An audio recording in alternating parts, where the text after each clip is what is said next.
Previously on the Pocket Party podcast, Darren was watching Little House on the Prairie, and it got too exciting, so he slowed it down by watching The Waltons. Everybody listen to Darren Carter. Yeah. We all know he's the party starter. So if you want to listen to a podcast for free, listen to a Pocket Party. Pocket Party. They're wrong.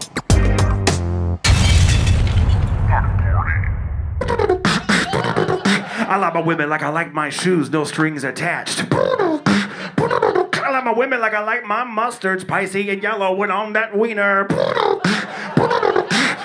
I like my women like I like my elevator going down with the weight limit. Ha ha. I like you guys yell out something. Let's improvise. Here we go. I like my women like I like my car jacked up and used. And horny. I like my women like I like my horse down for some hay.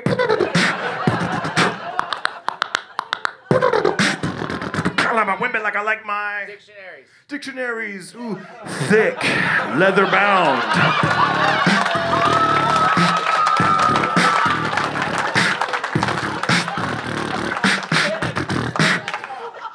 By the way, when you said, I'm glad you said airy, because when you said, I thought you were saying dick. I was like, what?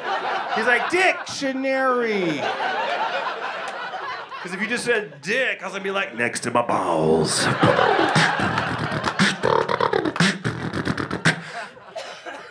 I like my women like I like my... Comedy, ooh, one coming after the other. I like my... Three more, then we gotta go. I like my women like I like my... Boat. Did you say boat? You always have to confirm, otherwise he'll think I'm making... Who said rocket ship? Was it you? Did I hear boat? Yes. I like my women like I like my boat. Aye, full of semen.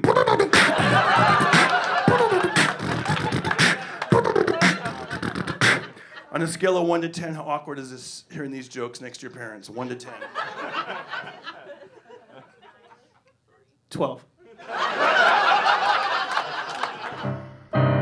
Pocket Party. And we're back kicking your week off again with the Pocket Party podcast. We've got Mr. Mike Black on the line. I am calling in to Mr. Mike Black. Let's see how his week went. Hello. Hello. Is this the one and only Mr. Mike Black? Yep. How are you, my friend? I feel like I'm bringing you over to the country bumpkin side. You kind of sounded country there. Yeehaw. Yeehaw, I'm just working on my wagon wheel. Yeah. No, working on rehydrating. Whenever I wake up, I'm always like just dried out here in Southern California. Oh yeah, between the hot sun and then cranking the AC and yeah. I think that's what they always recommend, drinking a big glass of water right when you wake up. So I try to do that. I force the water, yeah.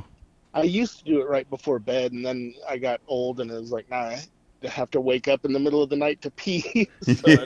I don't do it anymore. I know.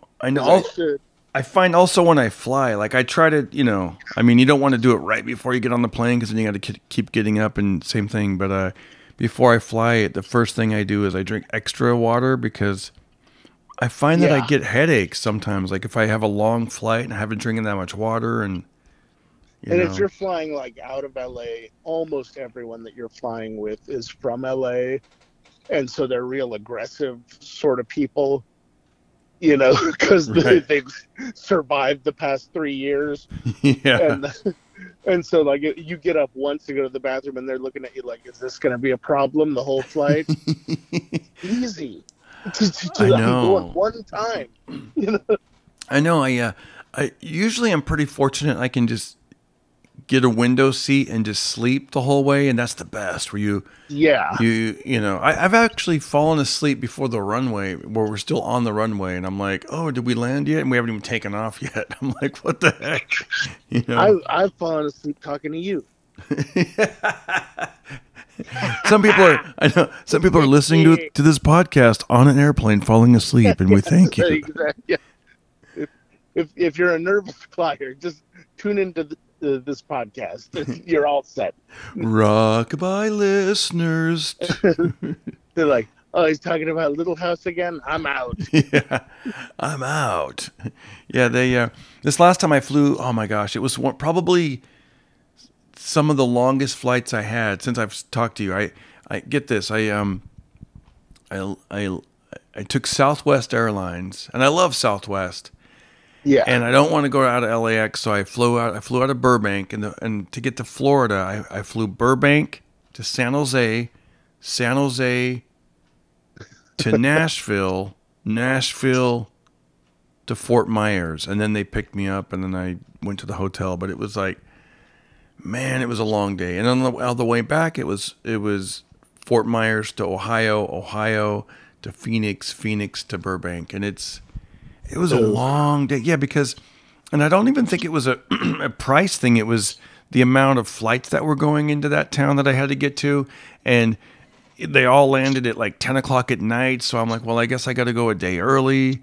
And yeah, that was the time that I did not sleep all the way. In fact, dude, there's nothing worse than being on a flight where you're like, there's no Wi-Fi on the plane. Like that, it just didn't. Right. It didn't have Wi-Fi, and so I didn't have anything to occupy myself, man. Like, usually you have things downloaded and stuff. Yeah, you're not able to sleep if you know you've got to be up for a layover or whatever. Yeah.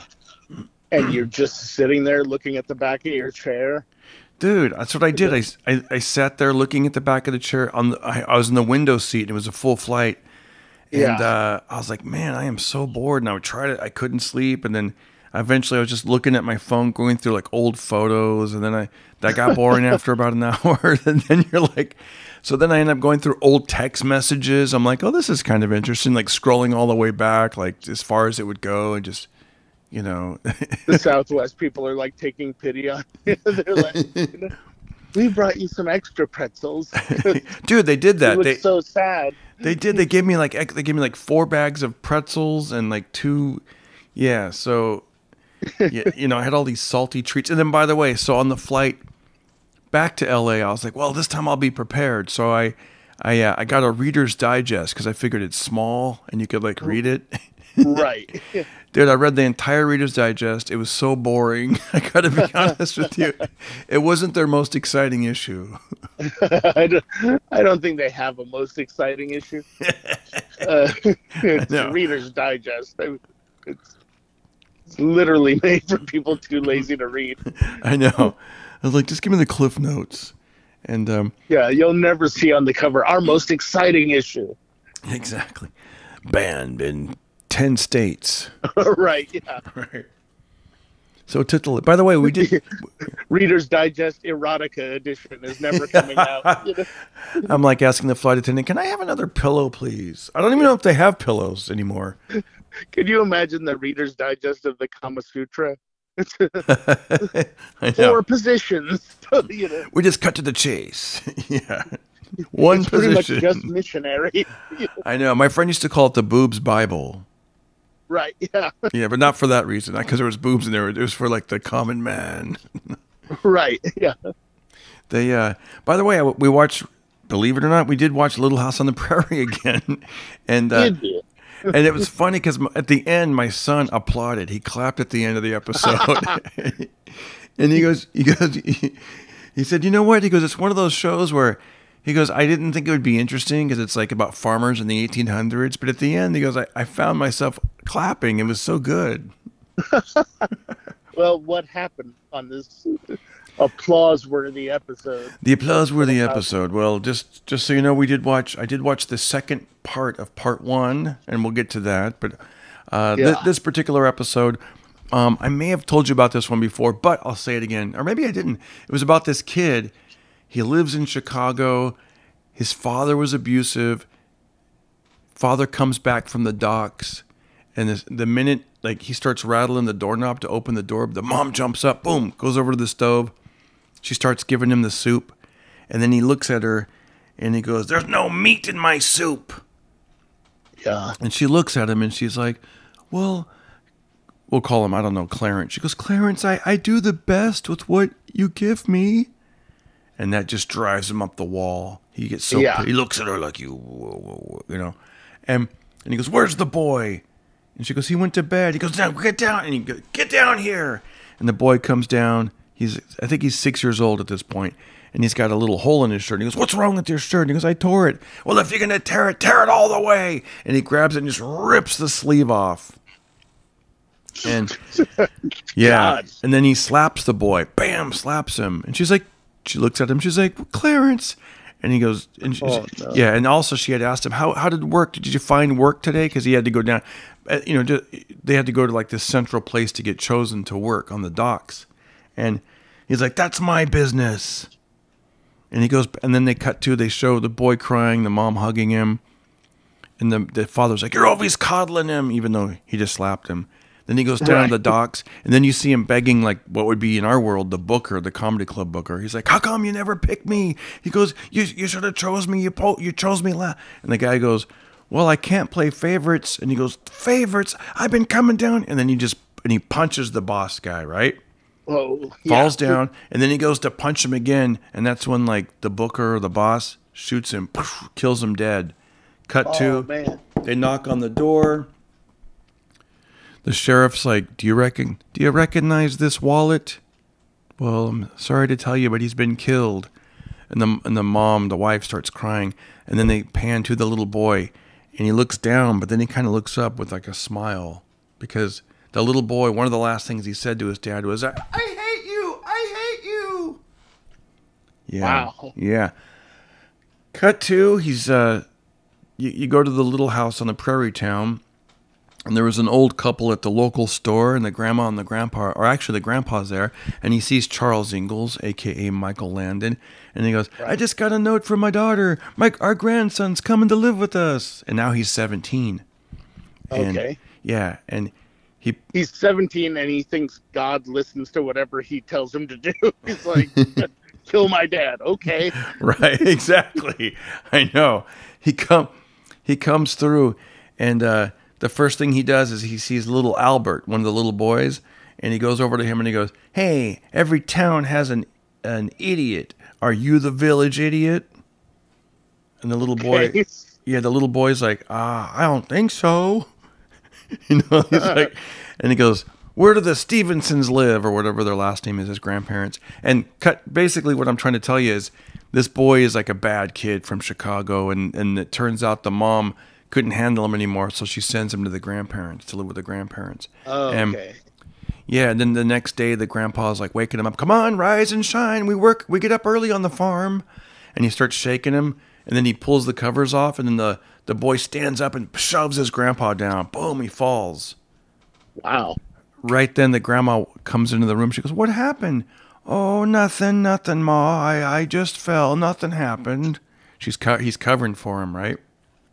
Wow. Yeah, cut to another thing happens, and another thing. And then they invite him to church, and he's like, God didn't live in our apartment. He passed by our neighborhood. You know, he killed my dad and this and that, and I had to work on the dock since I was a teenager, and you know, whatever. So it's like, eventually they kind of coerce him, like, well, can you come to the picnic afterwards, like after church? So he goes to the picnic, and he's hanging out. Laura Ingalls tries to make friends with them, the little girl, and he blows her off. He's kind of mean. He goes to get some lemonade. There's no lemonade. And they haven't caught on that he's a bad... Oh, no, there's no lemonade. Yeah, they haven't caught on that he's a bad kid yet, right? Will it ever end? I know, exactly. Oh, God, you keep passing my neighborhood. Even the lemonade is gone. So the mom, Laura Ingalls' mom, and Charles, you know, his wife, she's like, well, there's some lemonade inside. And he walks inside their house. He's alone in there. And then the music changes. And that's when my son was like, why are they playing suspenseful music? Yeah. And we're like, hold on, Austin. It's about to go down. And that's when he pours some lemonade. And then he looks over on the fireplace mantle, and he sees a pocket watch. And he picks it up. He puts it down. He takes 2 steps. And he goes back, and he swipes it. Sticks it in his pocket. And it was Charles Ingalls' watch that he just got back from the jeweler, and it's a family heirloom, blah, blah, blah. Right. Later that night, Charles is like, hey, have you seen my stopwatch or my pocket watch? He's like, no. And then they can't. And then it dawns on them, like, the only person in here was you-know-who. Yeah, the lunatic that just came into town. From Chicago. Because they're like, well, none of our friends would have stolen it. And they're like, Cut to the next morning. The dude's grandpa, he sees him, and of course the pocket watch is sticking out of his pocket. And he goes, where'd you get that? And then he punches him. Never mind. None of your business. It's like, yeah, dude. I love that response. It's just, I'll just punch him. I know. And then, they cut to the grandpa. He's got like a stake on his eye or whatever. And the grandma's like, I can't believe it. And that's when they both realize, like, it's really sad, actually. The grandma goes, I wish we would have just had the memory of him when he was a little boy. This is so, like, just seeing him as a full-grown, like, almost man. Yeah. Like, the way he turned out. It's so sad. I wish we hadn't abused his father, who then in turn abused him. I know. Now that I think about it, violence has a chain reaction. Although we might be terrible people. I know. Although I think the daughter married the whatever. What am I, a fact checker? Let's just go with the jokes, Darren. Okay. Yeah.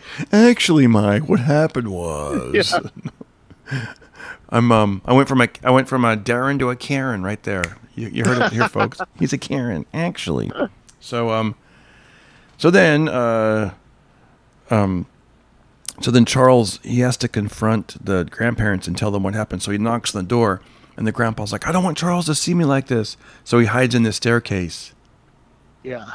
Charles says what happened. The pocket watch is missing, and that's when the grandpa can't stand it anymore, and he comes out and he confesses. He goes, Charles, he stole your watch. And then Charles goes, our grandson is addicted. Exactly. And he goes, and what happened to your face? Oh, my God. And then they told him what happened. Charles is like, I got to do something. So Charles finds out where he's at. Yeah, apparently the boy's out gambling at this other town. Charles walks in, and he goes, I want to talk to you, and I want my pocket watch right now. And the kid's like, I don't have it. I just traded it. And because he's playing poker against someone. He goes, well, get it back. And then he's like, well, I'm down by $10. So then Charles gives the guy $10. They give the watch to Charles. And then he tells the kid, he goes, by the way, the kid's 17. He's almost 18. He goes, right. You got two choices. You come and work on my farm to pay me back that $10, or I go to the sheriff's and you go to jail. And the guy looks at him and he goes, I'll go to jail. So then Charles grabs him by the arm, drags him. He's in jail. Lets him spend a night in jail, comes back the next day, and he's like, "It's your last chance. Come work on my farm, or stay here in jail." And he looks around the other prisoners. He's like, "All right, I'll work for you." And of course, now he starts doing the chores, working for him. Blah, blah, blah. How long are you going to work for? How long do I got to do this work? Well, till the money's paid off. Blah blah blah. Well, how much? Let's see. In the 1800s, that's about 4 weeks. I know, because because they were saying, like, the shirt when he was ripped. Remember when he was a little kid and he ripped the shirt? Yeah. The dad was like, I paid 50 cents for that shirt.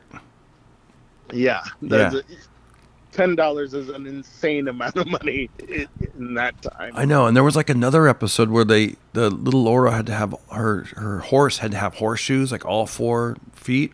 And it was going to cost, I think they said $3. Yeah, that's a lot of money back then. Yeah, it was like, so this he's working and he's just dead tired and he's sleeping out in the barn and and then, they invited him to, here's what happened. Charles, on his last day, the guy decides he's going to leave town. He's going to move. He's going to go to San Francisco or just far away from everyone. And he's like, I don't need anyone. I don't need anyone's love. I don't need anybody, blah, blah, blah. Charles gives him a bonus, He gives him a nice shirt. And he says, we're going to be at church if you want to go. No, thanks, blah, blah, blah. Charles leaves.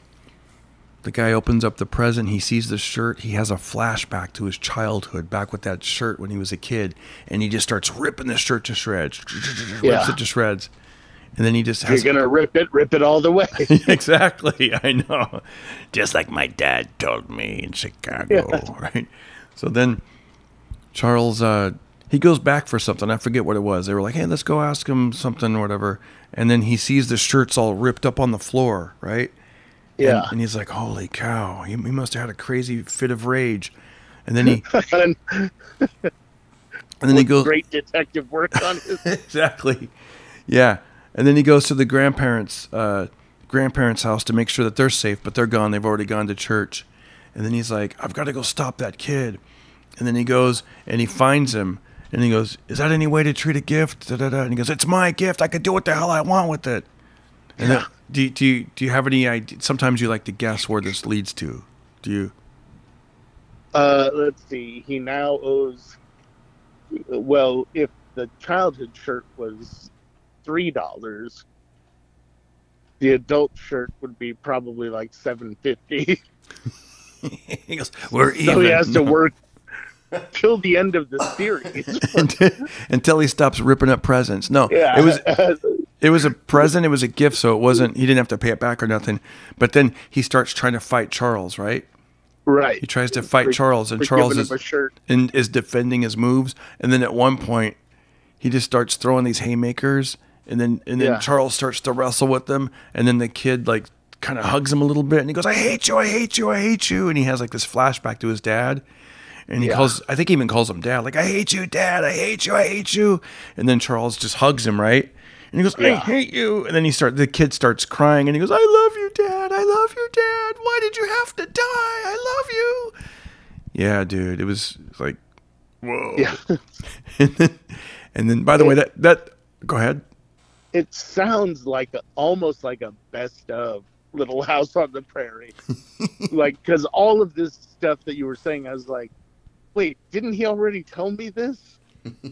I know, right? Oh, no, it's a different episode. It's a different episode with a different lunatic from Chicago. This is like they Frankensteined a bunch of episodes together into one story. I know. And then like they took a bunch of other shitty things that people did, and they were like, let's just make it all one guy.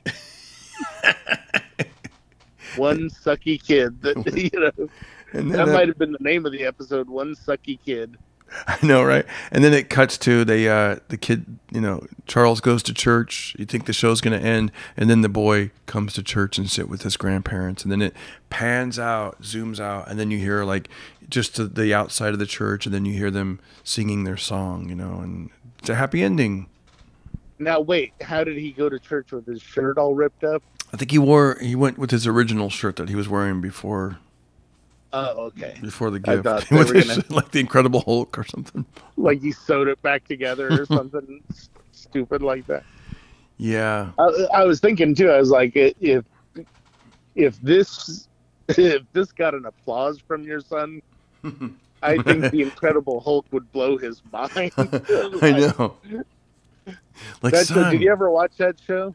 Oh yeah, and you know what's funny about that show? I love that show, The Incredible Hulk. It was a great show. My son calls it the Hulk because I guess it's called the Hulk now, but I called it The Incredible Hulk because that's the way I was raised. Yeah, that was the full title, The Incredible Hulk. Yeah. And from what I recall, my wife said they grew up with a black and white TV.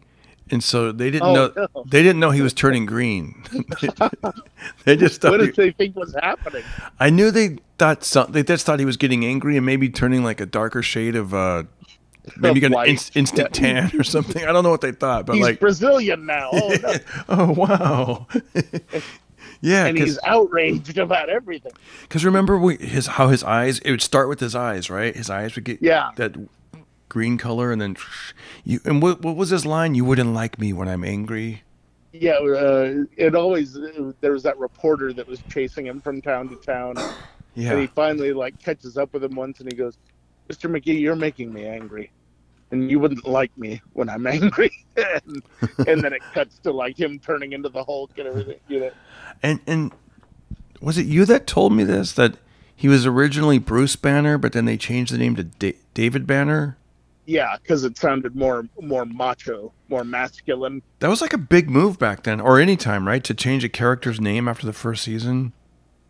No, they actually did it right off the bat from the pilot on. Oh. But what they did was kind of clever, where they just didn't like the name Bruce, and also they were like, there's already Bruce Wayne, and they, they didn't want to muddy the water, I guess, and so they were like, and the show is basically The Fugitive, only when the fugitive's cornered, he can turn into a giant rage monster, But so what they did, which was pretty smart, was they had him fake his own death at the beginning of the show. Oh, the Incredible Hulk?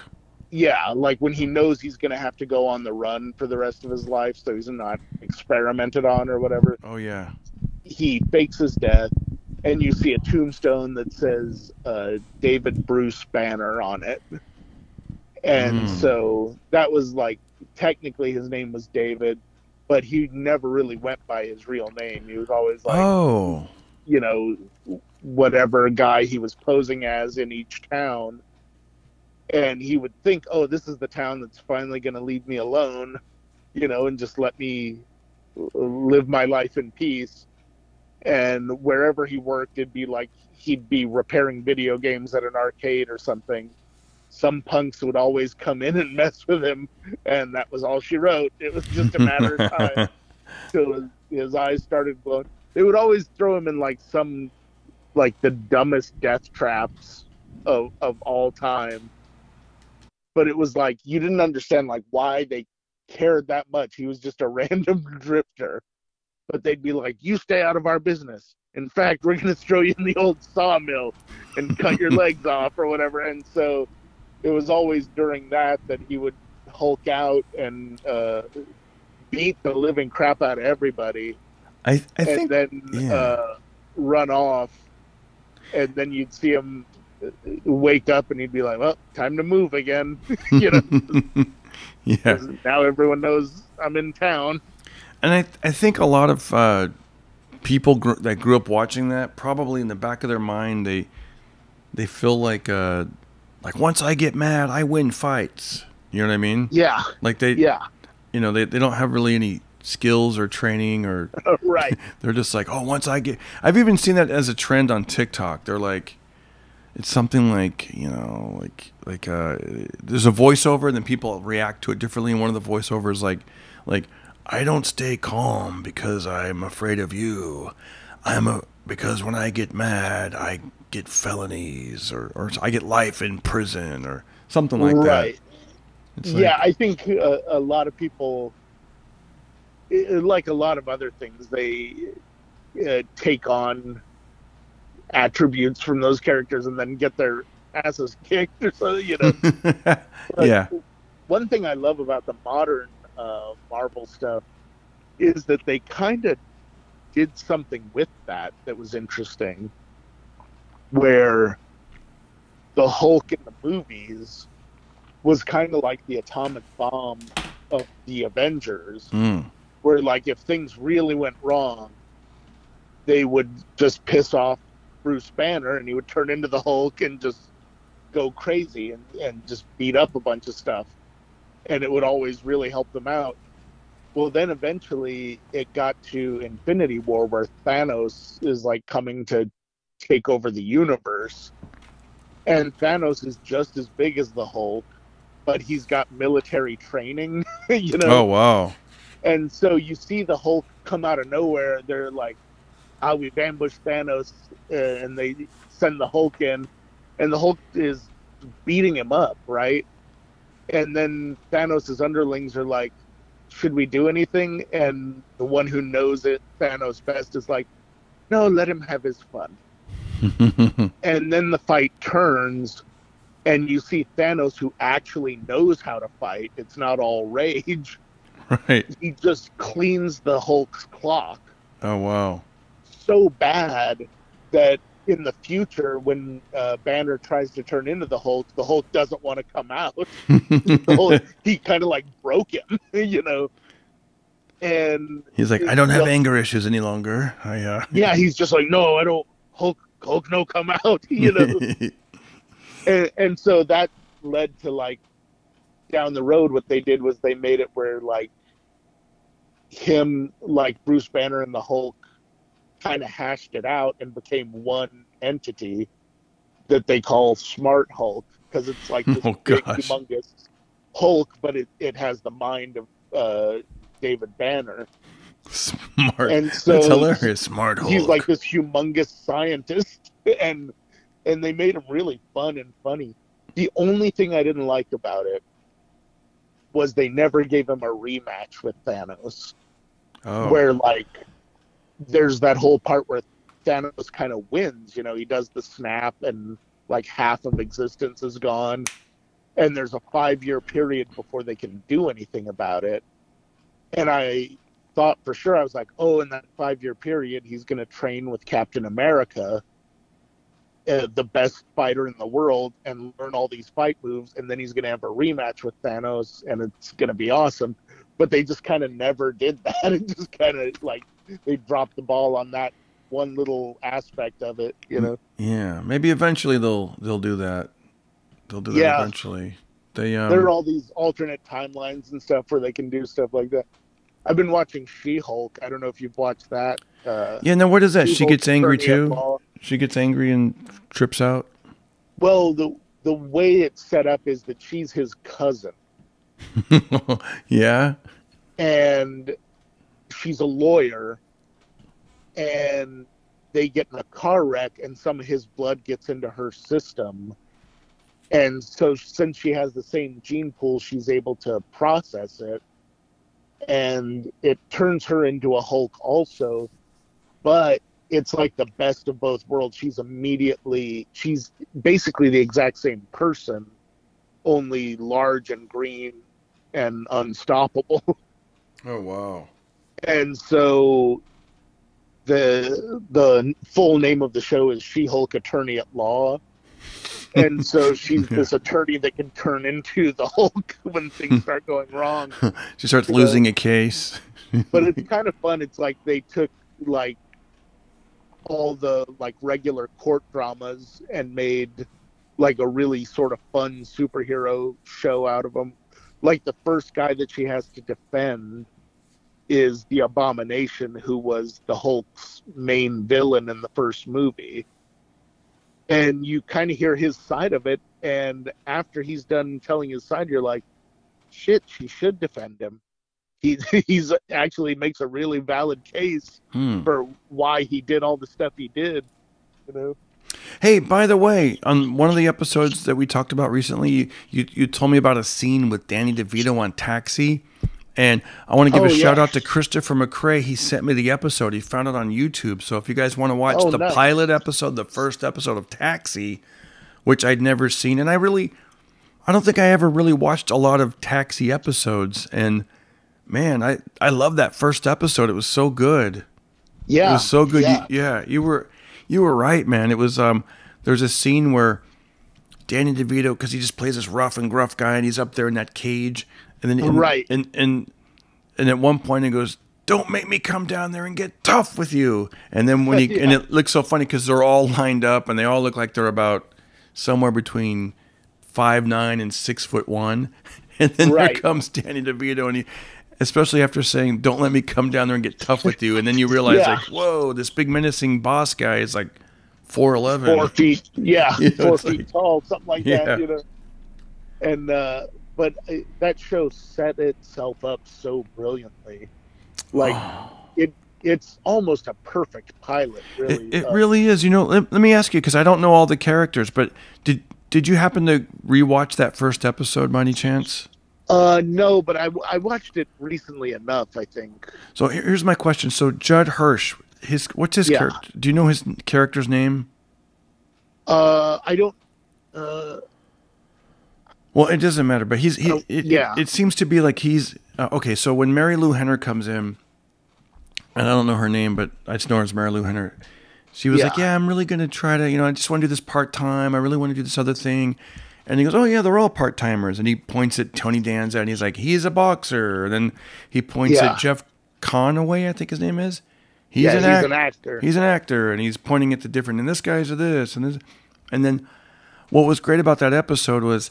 It's Alex. Alex is his name, Judd Hirsch's character. Oh, Alex, yeah, Alex. And So Alex, somebody discovers that, hey, there's this payphone you could put a quarter in, but your quarter comes right back out if you take this part of the payphone off. And so then they each get to, make a free phone call. They're like, oh my God, and all the cabbies are lined up to make these free phone calls. And, it was just set up so beautifully. Like Jeff Conway's character, is it Conway or Conaway? Conaway, yeah, like not Tim Conway, it's Jeff Conaway. So yeah, he wants to call. He was also in Grease. Yes, I remember him from Grease, and I remember he wanted to call, was it Laurence Olivier? He wanted to call another actor, but then the actor was on stage, and he's like, and what would you like us to tell him? And he's like, tell them I said, and he starts clapping. Bravo, bravo. It was just funny. And then Tony Danza, he wants to call a massage parlor back in Vietnam. And he's like, yay, number 12 or whatever. And he's like, how many times did you go there? 22 times. Well, how long were you there? 1 day. Yeah. Think she'll remember me? Oh, yeah, she'll remember you. That kind of thing. Wow. Yeah, it was pretty funny, man. It was like, and then there was like all these gags that they did. Like that. Anyway, so that was so then Alex's but like notice how each of the gags tells you a lot about each of the characters. Yeah, exactly. I was really caught up in this story with Alex. He apparently had a daughter that he'd only raised her for 2 years, and then the mom took off with another man, and so he hadn't seen the daughter for 15 years. Long story short, he takes the quarters to call the mom. She's like, she's going to college in Portugal. What? But she has a layover in Miami. So then all the cabbies get in a cab and they drive all the way to Miami. He sees the daughter. I wanted to ask you this because I'm unfamiliar with Taxi. It was a great scene that he got to finally see his daughter, and a very touching moment. She's like, what do you remember about me? And he was saying little details that he remembered, and then they actually embraced and gave a hug. Was that part of the show? Did he eventually get to see the daughter again that you know of, or? Well, do you want me to spoil it, or? Yeah. I don't believe he does. Oh. Like in the amount of, now that's in the amount of episodes that are available on streaming. I don't know if they are more. Right. Because I don't know if that show got like a finale. I think it just kind of ended. I think it was back when they would just cancel things, Oh. And because the last episode I remember seeing was Latka, Andy Kaufman and his girlfriend, played by Carol Kane. I know that name from somewhere. Yeah, you'd know her if you saw her. She's a brilliant character actress, and she's still working today. She was in Scrooged. She was the Ghost of Christmas Present. And the one that beats up Bill Murray. Yeah. But the last episode was kind of about them, and it was just kind of like another episode. It wasn't like the end of the series or anything, So I don't think they ever reconnected. They might have though. Wow. But I don't recall that. Yeah, it was really touching. I was like laughing, like that's what's perfect, right? When you're laughing and then all of a sudden it hits you with the feelings of like, oh wow. Like if you were writing the last episode, that would definitely be like her coming to visit him or something would be a great like final note for the series. Yeah. That was great, though. I'm so happy you told me about that, and I got to watch it. I was really happy it was available on YouTube. I was like, that's so cool. Like, did we talk about the final episode of Cheers? No, let's talk about it. Because it was really pretty brilliant what they did. Where through the first part of the series, Sam is in love with Diane, and it's will they, won't they there. And then in the second part, it's Rebecca. And, she burns down the bar, but there's still something between the two of them, and, the bar gets rebuilt and it's another will they, won't they sort of thing. Right. And so then we get to the final episode and Diane comes back and Rebecca's there, and you kind of think, oh, it's going to be a choice between those two. You know, Sam's going to have to decide which one he truly loves, and that'll be how the episode ends. Well, what ends up happening is Diane goes off to do her own thing. Rebecca goes off to do her own thing, and Sam's left there at the bar, and Norm is trying to make him feel better. And, you know, Norm is the only other character there he's been in that bar as long as Sam has, even longer. And he's watching Sam, you know, polish the bar and like clean the glasses and stuff like that. And he goes, well, honestly, I think it all worked out. And he goes, what do you mean? He goes, well, you know, everyone ended up with their true love. And Sam goes, well, what do you mean? Who's my true love? And he looks around the bar and he goes, think about it, Sam. And then he gets up and leaves. Wow. And so the final shot is Sam with his true love, the bar. And then someone knocks at the door. You don't see their face, but it's one of the first shots, I think, of someone outside the bar looking in. You see him through like the window in the door, and he just says, sorry, we're closed. And that's the end of the series. Wow. And it's such a powerful, like, if you do think about it, it's such a powerful end of that show of going like, yeah, sometimes what you do is the love of your life, you know. Like this episode. This episode is more like an acquaintance. This is like it's like an acquaintance for you, but to me, it's the love of my life. Of your life. Yeah, it's an acquaintance. It's a one night stand. You're going to be moving on to other podcasts. Yeah. I'd like to remain friends with this episode. Yeah, and of course, like, you know, MASH was a great final episode that everyone, you know, I think it had like one of the highest ratings for the longest time. Is that the episode? Because I didn't really watch a lot of MASH because I found it really depressing for some reason. Even the theme song, you know, suicide is painless. Yeah. Suicide. Oh, God. My buddy Alf is a great guy, but he sometimes when you grew up on a thing, you find it more entertaining. Like Little House is a good example. Exactly. But like, he had grown up on the movie of MASH, and he took me to a theater with him to see it. I am not the world's biggest Robert Altman fan. I think a lot of his stuff is boring, and MASH was triple boring. I was like, holy shit, this movie is terrible. Yeah. Unwatchable. And we're over at the New Beverly, and I keep nodding off because it's so dreadfully boring to me. But I don't know if have you seen the movie of MASH? No. Okay, it's like, I want to say early 70s cinema where you could get away with stuff like this. One of the big hijinks in the movie is that they have a football game. Oh, how crazy in the middle of a war to have a football game. Right. They're basically doing what Apocalypse Now did with surfing, but slower and more tedious. But the thing is, Robert Altman doesn't edit anything. So he shot the entire freaking football game from beginning to end.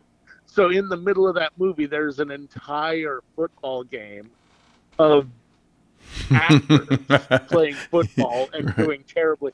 And each down, the running gag was they would cut back to guys dressed as cheerleaders going da da da da da da da da da da. So every minute and a half, I nod off successfully, and I'm woken up by this horrible gag in the movie. It was the most miserable movie-going experience of my life. I hated it so much. And so when I hear that song, I get nauseous. I'm like, oh, God. Oh, gosh. That stupid-ass show is probably on right I know. now. It's one of those things my wife said whenever she'd hear that. She was like, change the channel. It's like, yeah. change the channel. Is that It's the like, Taxi? no, that's the MASH theme song. Oh, It's yeah. dun, Yeah. dun, dun, dun, dun, dun, dun, Jesus. dun, dun, dun, Thank God they dun. left the lyrics out on the I know. TV show. Suicide is painless. Yeah, And- now to be fair, to be totally fair, I watched the show, the TV show, Yeah. and the studio, I think, gave them a lot of notes. They're like, look, if you're going to make this into a show, it can't suck like that movie did. And so the show is a lot better. And they had Hot Lips Houlihan. stuff, you know. Yeah. And like Alan Alda is really good on the show, and everyone on there had really good comedic timing. But there's also, it's still, MASH is just one of those things that it's a curiosity how it was a hit, because it was a sitcom set in a war in a hospital. You're seeing blood and guts and people dying and getting disfigured and everything like that. And then someone will make a joke that if you did that in an actual triage situation, someone would punch you right in the face. You know, if you made a joke about it. Well, you think of it this way: you only have to buy half as many shoes now. You know, you can work at IHOP. That guy would murder you. The guy who just had his leg amputated, he would stab you in the heart. But even worse, they added a laugh track to it. Oh. Like, where the hell is the audience? There's no audience in the war. I know. You know? It was just a ridiculous show. Speaking of old jokes, you know, I found this old joke book, and I was like, that was a hell of a segue. There. Hell of a segue. If only there was a laugh track. But yeah. See if you'll get this joke. By the way, do you hear the AC in the background? Should I turn it off? Do you hear that, or does it matter? I don't hear it. Oh, good. Okay, as long as sounds like applause, maybe, I don't know. But do you know this joke? Did I tell you this one? Remember, this is an old joke book. What is 10, 9, 8, 7, 6, 5, 4, 3, 2, 1?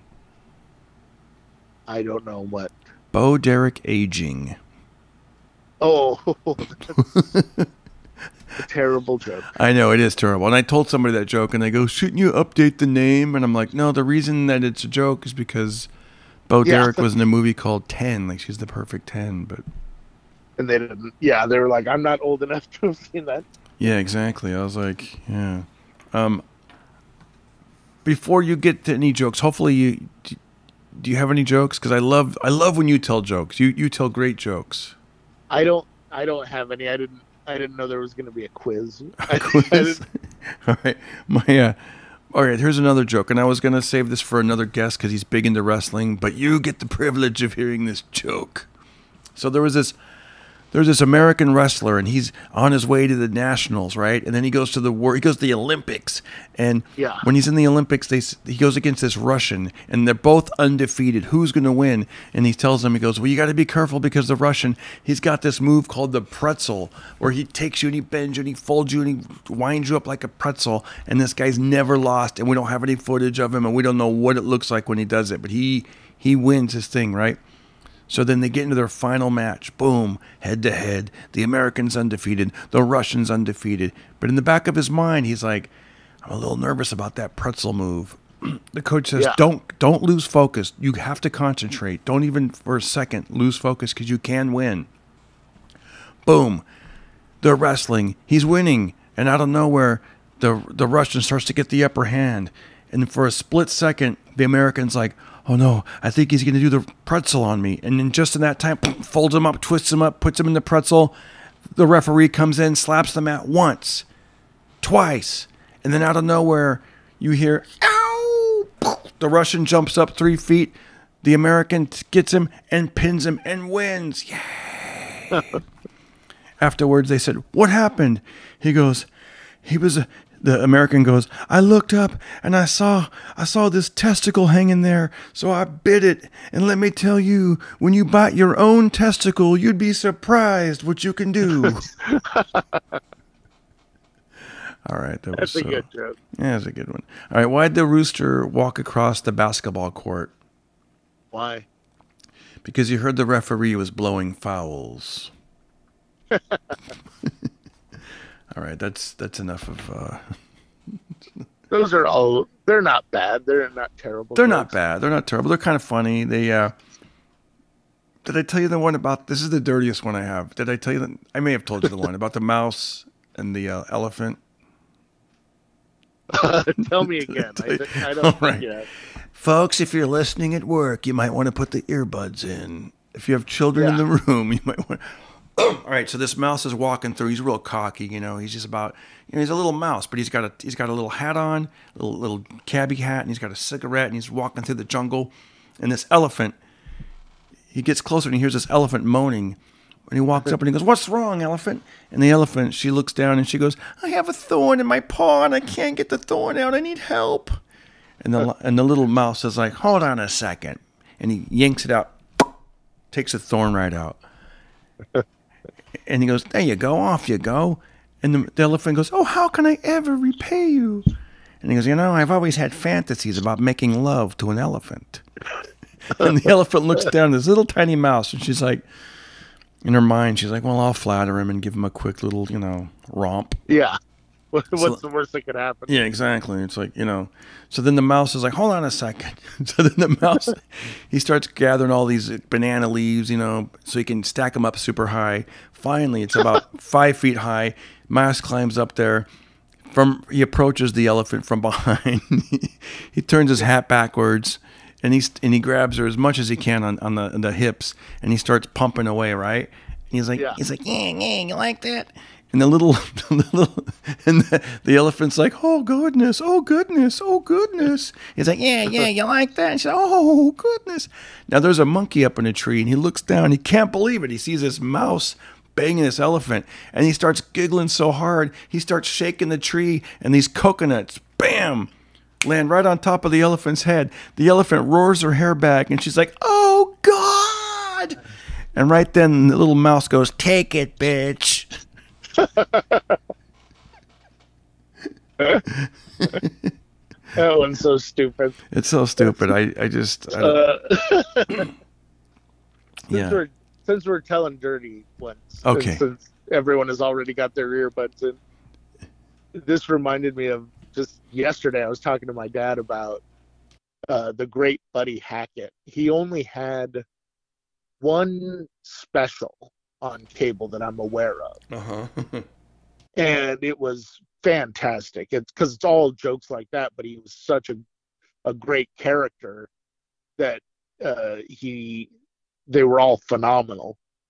But at one point, he looks in the front row and he sees there's a little boy in the front row. And he goes, "Your parents brought you to this show? I'm really dirty." He goes, you can't tell any of these jokes, can you? And the kid shakes his head and he's like, no. And he goes, well, I'll tell you a few and you tell me which ones you can tell and which ones you can't. We'll start with this one. Why is 6 afraid of 7? And the kid, I don't know. Because 7, 8, 9. And the kid, oh, that's really funny. He goes, can you tell that one to your friends? And he goes, yeah, I can tell that one. He goes, how about this one? 2 Jews are fucking an owl. What, no good? That's funny. That's one of my favorite things, like crowd interaction things. That's hilarious. Eddie Murphy did a similar one on one of his albums, like where a kid was like at the show and he was like, he goes, I have a joke that you can tell to your friends. It's more like a kid type joke. And he goes, a rabbit is taking a poop in the woods, and a bear comes up and he starts pooping too. And it's kind of awkward, you know, a bear and a rabbit pooping next to each other. Yeah. And finally the bear breaks the silence and goes, hey, rabbit. Yeah, what? Do you have any trouble with poop sticking to your fur?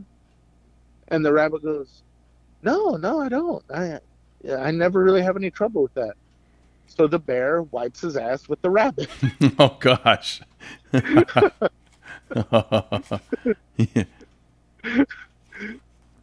I love that it's like it starts out seeming like a joke that the kid might be able to get away with, and then it's like, no, probably not. Yeah, probably not. Probably not. Now this was a not so much a joke, but it was in the joke book, but it was more like an observation. Because I guess the guy that wrote this book was a cab driver, and so it's every now and then he'll throw in like real observations or real things that happened to him. Yeah. Or things that, he said that there was a passenger and he was a jazz musician, and the jazz musician said, he goes, "Music is a splendid art, but a sad profession." And he writes, "As I drove my cab down the street, I had a feeling I knew what he meant. Music is a splendid art, but a sad profession." Yeah. That for some reason reminded me of the movie Arthur with Dudley Moore. Oh, yeah. And he had a line in there at one point where he's talking to his fiance, who he just knows is totally different from him and it's not going to work out. But she's kind of in love with the idea of him. Like that he's this project that she can shape up and, turn into a good husband. And at one point he says, "Not everyone who drinks is a poet. Some of us drink because we're not poets." Wow. That movie is really good. It's another like 70s. To me, it's the anti-MASH. Yeah, I bet you there's these movies that in it is very good. I bet you there's those movies you could go back. I could go back and watch and get something out of it, because I remember seeing it as a kid and I liked it because I liked that, the Christopher Cross songs. If you get caught between the, and it just seemed funny, like this guy Arthur laughing, like ha ha ha. Yeah. And as an adult though, I might watch it and think of it. I might see things I didn't even pick up, when I was younger. Oh yeah, and like Sir John Gielgud gives an amazing performance in that movie. He plays his butler, who's really more like his caretaker.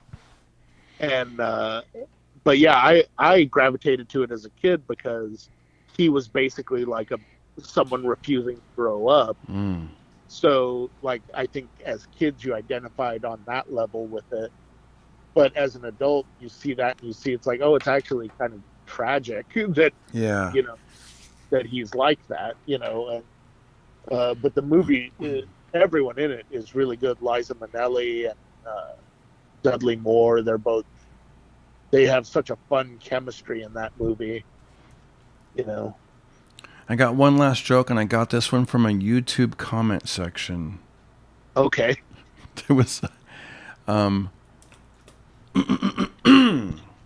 somebody wrote in the comment section, I was at a nightclub and I was on the dance floor, and when the DJ played Jump, I jumped. When the DJ played the twist, I did the twist. When the DJ played Come On Eileen, security kicked me out. That's not a bad joke. That's pretty good. I know. I was like, that's kind of funny. It's like, yeah. Come on, Eileen. Oh, I know, right? Yeah. There was a lady in I remember she used to live down the street, and she was like, my husband's name is Ken, and my name is Eileen. And that was kind of how I remember her name from that. Come on, Eileen. I was like, dude, that name association, Yeah. That was a pretty good song too. That was especially for me. That was like that great time of like the 80s, and I was in 8th grade, I want to say, and like, yeah, it had a good video. It was like kind of like small town London, I think. Did you happen to watch the MTV Music Awards last night? No, I didn't. It was one of those things where, like, I actually recognized a couple of, because there's some years, especially in more recent time, where I'm like clueless. I'm like, I don't know who anyone is, and right, but I actually started recognizing some of the songs because of like TikTok and Instagram, like they're those popular songs that people use for their sounds. But right, I know I sound like an old guy, but dude, I just think the music we grew up with was so good. I mean, yeah, I just feel it was, Like, definitely. I think there's some great stuff out there now, but I think part of it is nostalgia. Yeah. But part of it is like you listen to like Elvis Costello or Cyndi Lauper or someone like that, and it's like, no, this is actually really good. Like, the lyrics are really well written, and some of the stuff they did musically with like different instruments and different tones and different like ways of editing a song or producing a song. Some of it was like, they're still kind of catching up to it today. That there was just a vibe that was going on at that time. Yeah, I just remember like one great song after another was just hitting the radio, and then back then like you'd change stations and there'd be like a good song on each station, and I mean, don't get me wrong, there was definitely some crap that was put out, but I mean, even like our bubblegum had like pathos, like 99 Red Balloons, it was like, right, that song is like a Cold War anthem in a weird sort of way, yeah. No. Or remember that other song, "Oh Mickey, you're so fine, oh Mickey." Yeah. That video was perfect. It was a perfect video. A girl, like they realized, oh, this is kind of a cheer, and so they had her do this whole cheerleader thing. And not only was that good, even I was gonna say the word. Oh, go ahead. The Weird Al Yankovic parody was great. Remember, like, oh, they'll say you're so fine. Oh, Ricky. Yeah. Yeah, he was amazing. You look at like some of the stuff they did just with videos was so revolutionary, like the Take on Me video. Oh yeah, which that filter's making its rounds right now on Instagram and TikTok. The one that is kind of like doesn't get the props it deserves anymore, but it was at the time, it was blowing everyone's mind, was the Alan Parsons Project. You remember that video? I am the eye in the sky. Yep. Yeah, that was cool. Herbie Hancock did a video that was all like robot parts. Oh yeah. Billy Idol, Dancing with Myself. The whole video idea was a post-apocalyptic world where he was the last survivor. Wow, I didn't know that. And he's on a rooftop, and they're all these like radiated zombies coming to destroy him. And he's like, it's my last. I'm the last person, and this is my last moment, so I'm gonna dance by myself. Wow! And it's such a crazy concept for a video. But it's so cool at the same time. That's so funny. I never saw the video, so I didn't know what I thought. I actually, growing up, I thought dancing with myself was like, alone time in the, I think that's kind of like the implication of it, but the video for it was like, well, we can't do that. So we can't show a guy whacking off for 3 minutes. Yeah, let's do this other thing that's actually really fucking cool, Yeah, and I'm dancing with myself. Ho, ho, ho. But yeah, check that video out sometime. It's like, wow, they really swung for the fences with this. The Cars had that great video. You might think I'm crazy. Oh yeah, see, yeah. The one where they're really tiny and they're on this gigantic model and they're like, oh yeah, singing to her, and all this other weird stuff is going on. What's that other song? And then speaking of those kind of videos, like "Simply Irresistible" with all the hot girls with the slick back hair and the sunglasses. Well, that guy, I forget his name. Robert Palmer. Yeah, he didn't just do that video; he tripled down on it. He did 2 other videos that were basically the same exact concept, and not only were they all wildly successful. He then came back and did like a Pepsi commercial with all of that. Yeah. And all of it got parodied all over the place. And then there was like, not only did we have like stuff like that, but like the way it was showcased. Like there was the Max Headroom show. Oh yeah. Yeah. Where it was like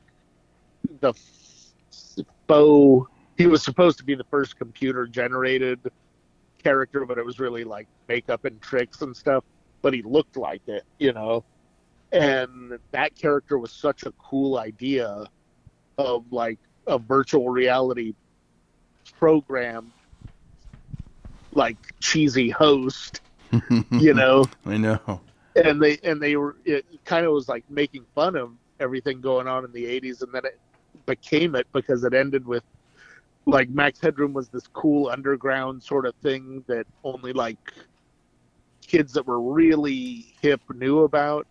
And then within 5 years, he was selling new Coke, you know? Exactly.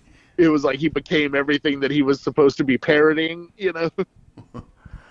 I know. That'd be like me at the, I'd be like, you know what, I actually don't start parties, I end them, and I have this new service, and what we do is we go from party to party, and we stop these parties. Yeah. Yeah. But Mike, I had a great time talking with you, and thanks again for sharing part of your day and with us and the listeners. And any parting words, anything you'd like to say, any words of wisdom or words of gratitude?